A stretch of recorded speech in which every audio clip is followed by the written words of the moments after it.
Welcome back, Badass Buggy Builder subscribers, YouTube video watchers, clickers, likers, shares, all that good stuff. We've shown y'all, we've had a lot of videos of us riding trails, hauling the machines, different points, Tennessee, West Virginia, places like that. Today I thought, we just got back from up at West Virginia, riding through some of the coal mines and stuff. Machines are a little dirty. It's not bad, but I got these big fenders on here. That keeps a lot of the mud off, and then plus I've told y'all about it in the previous videos, the SC1 silicone spray that we spray on these things that helps keep a lot of that stuff off, and it really does a good job. You can kind of see here in the front, it really just keeps it from sticking to it as bad. It kind of beads off a little bit, but needless to say, there's still some areas that get concentrated in mud, all up in here and everything. So I'm gonna do a quick video and show y'all how we use a foam cannon and a pressure washer to get these things cleaned up. Now obviously you can take and use the old bucket water and soap and a rag and have at it and really detail the machines. That takes a while to get in all these crooks and crevices. So generally we pretty much just wash the things as soon as we get back. We give them a good foam cannon and then a good pressure washing, and then we'll dry them down and we'll park them until the next ride, whether it's a couple weeks, a month or two, whatever. And then before we get ready to take them on the next ride, we'll break them out again and wash any of the dust off of them that's settled on them from just sitting in the shop. We'll do the same process again. Doesn't usually take as long because there's no mud on them. It's usually just a light layer of dust, but we'll foam can it and pressure wash it again, and then coat it down with SC1 right before the trip, like the day before, the night before we go riding. We'll do that. But this video is going to show foam cannon and washing the whole outside, getting all this mud off of it, and then washing the inside of the machine a little bit too. So stick around. All right, so this is our foam cannon right here. It goes on the end of a pressure washer. What I generally do is I fill this right here up with about a third of the way with just cold water.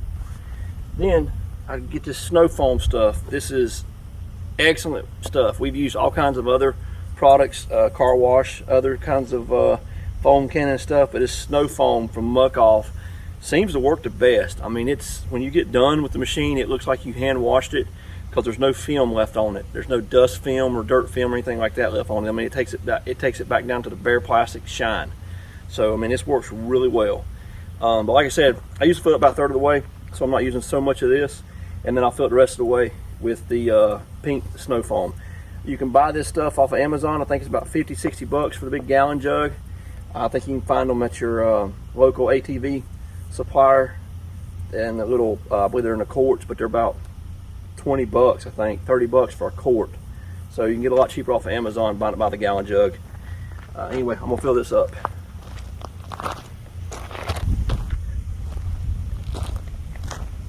All right, so what I'm gonna do, basically all we do is we just fire up this pressure washer.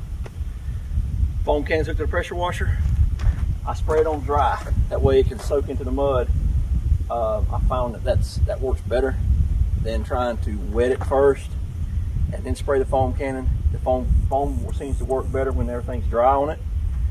And we've got this hooked up to a hot water on demand, gas, propane, water heater, direct water heater, instant water heater. So we run warm water through this. It's about the temperature of what you normally wash your hands at. So it works really well. It's not real hot, so it doesn't burn out the seals in the pressure washer. But like I said, it's about temperature that you normally wash your hands at, or shower water temperature. And it seems to work really well as well. So, all right, let me get it fired up, start going.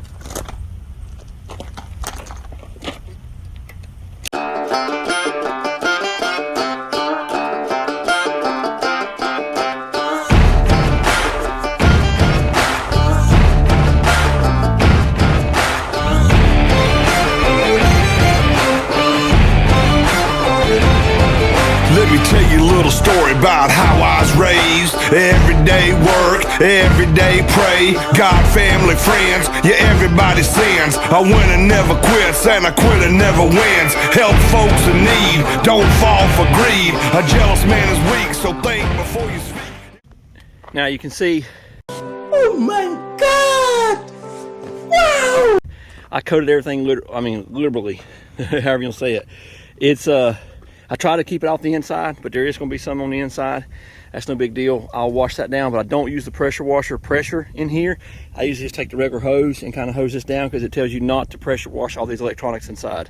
They are kind of water resistant, but you can't go blast them with the pressure washer. I'll let the soap sit on here for maybe 3 to 5 minutes. Try to do it in the shade. But you can see I got underneath there, and it's starting to kind of dry out a little bit already. But I got underneath in the engine compartment all this. I mean, there's nothing on here on the exterior of this machine that I did not soak. Like I said, I try to stay away from the inside with the direct shots. It does get some overspray in it, which is no big deal. I can wash that off with the hose pipe and the regular nozzle. But you can see here, you can still see where the SC1 didn't get a whole lot of mud on it, and it just kind of beads, even that soap, it just beads it off. That's how good the SC1 is. So now what I'm gonna do is, while that dries, put you back on this tripod. But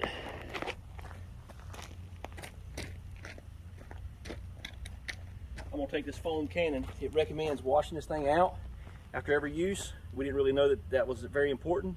The first time we ever used this thing, we didn't wash it out. We just kind of dumped the soap out. We do save our soap, by the way. I save it and put it in like an empty water bottle for the next round. But the very first time we ever used this thing, it kind of stopped up on the inside because we didn't really wash it out very well. But I take this inside, dump it into another container, then I triple rinse this container. I fill it up 3 times with water and dump it out. And then I bring it back out here and put it on the pressure washer and blow this out until there's no foam coming out of it at all. That way clean water goes through this and it cleans it all out. I'll bring this back out here in a minute, and it'll be about this full of just plain clean water, and I'll blow that through the foam cannon to clean it out. Be right back. Red, white, and blues. All right, so here's the foam cannon. Pull apart, and I dump the excess into here. And now all I'm gonna do is fill this up, cold water, put it right there in the sink, shop sink. It's a little dirty because it is the shop sink. And I fill it up, I let it spew all that out until it's water coming out of it, not just soap suds. There you go. And then I dump it out. I do that 3 times. And then by then, this is relatively clean water in here. I'll take it back out, I'll hook it back up, and I'll blow that clean water through the nozzle. And then the foam cannon is cleaned out, ready to go again next time. Hey, that's pretty good. All right, so now I'm just gonna blow this back out. It's got fresh water in it, clean water. It's got clean water inside the cannon. Just gonna fire the pressure washer up and run it a little bit.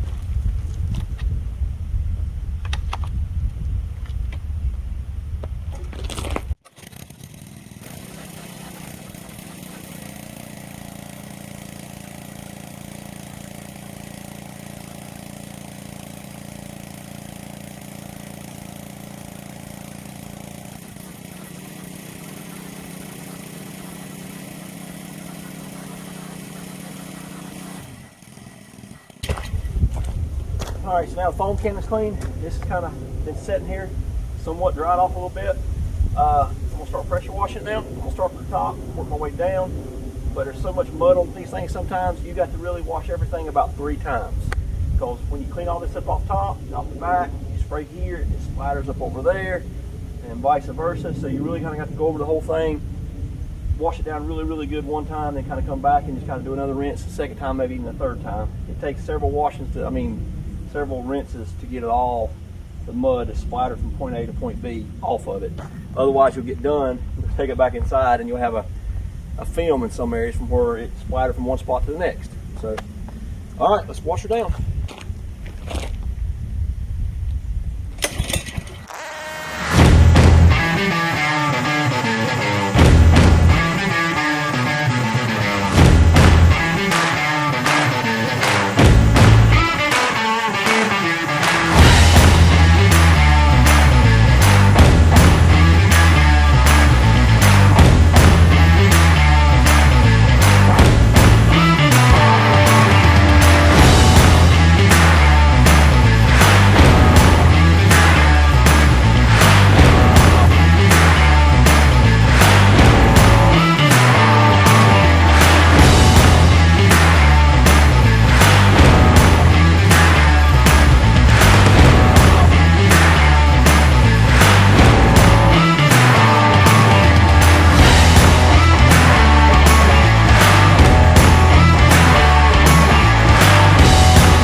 I've been selling my soul, working all day, overtime hours for bullshit pay, so I can sit out here and waste my life away, drag back home and drown my troubles away.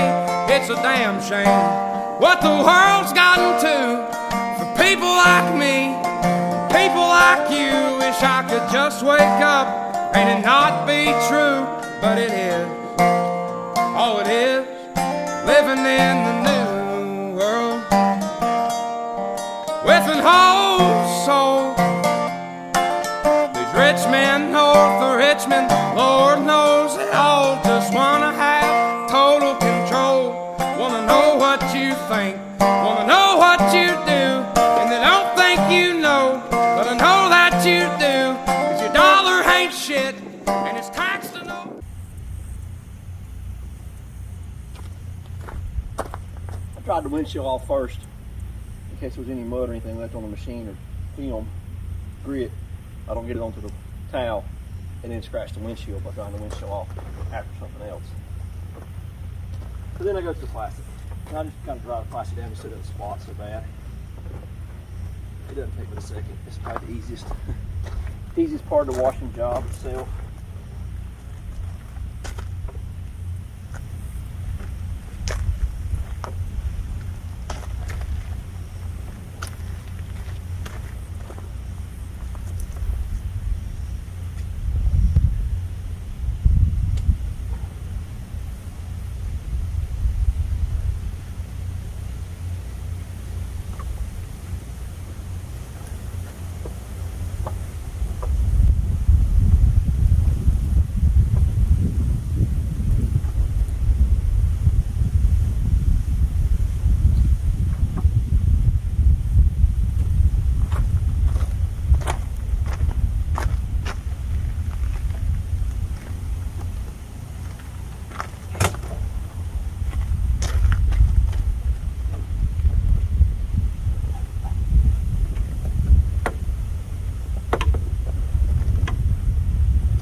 If you got your retractable seat belts, what I generally do, and I'm getting ready to get this thing pulled back into the shop when I park it, I pull the seat belts out, hook them on the steering wheel, and I'll do the same thing on the other side. I'll hook them onto the grab bar up front.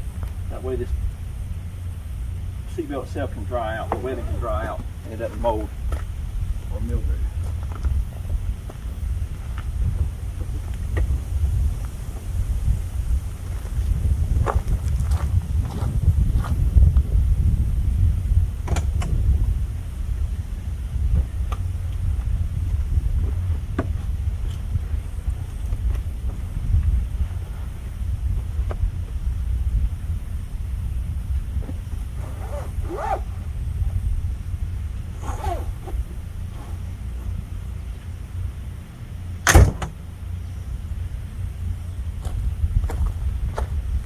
Well, that's pretty much a washing.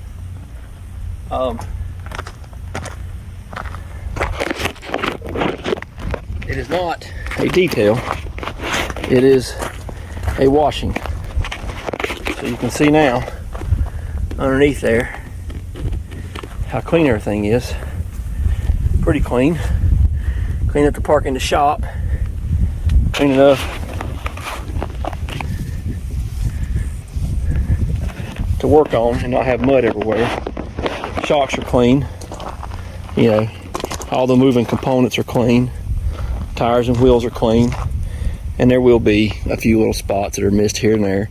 That's kind of what the second washing's for, before we get ready to go, because it's going to be parked in the shop. It's going to sit there until the next ride and collect some dust. So anyway,